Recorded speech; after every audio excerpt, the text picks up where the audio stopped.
Let's get back into a little bit of the wrestling story at the time. The wrestling landscape professionally is changing rapidly. Yeah. ECW is already closed and not running. WCW is clearly on its last legs. But Billy Gunn goes on a radio show and says, "You have a deal with WCW."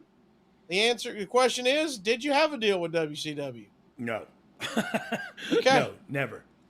Well, the Observer verified it and said Bischoff claims that isn't the case, saying that there would be no deal with Brian James at any time in the near future Yep. until he's cleaned up with his problems. He said that if his problems were significant enough that WWF would get rid of him, he wouldn't want to take him until there's an indication Yep. that he's beaten his problems. Did you ever chat with anybody in WCW at that point?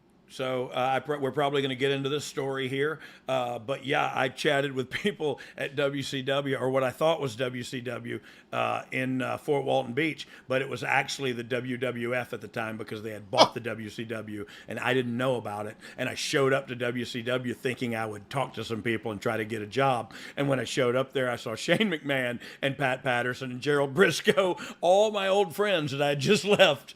And so yeah, we ended up getting drunk and getting in a fight that night at the big bar, and we had a great time, and I was still unemployed. Who got in the fight?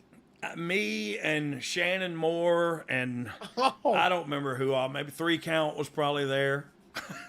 that's a fun time. Yeah, it was a fun time. I could see Um, me and Shane Helms probably punching somebody. Well, before you got to there, WCW is still on its last legs. That not officially transitioned. Jeff Jarrett is over there. Are you talking to him regularly? Not at all. And truth be told, like, I'm embarrassed to talk to him. I'm ashamed of what I have become, and so I didn't want to talk to him. I didn't want anybody to see where I was at.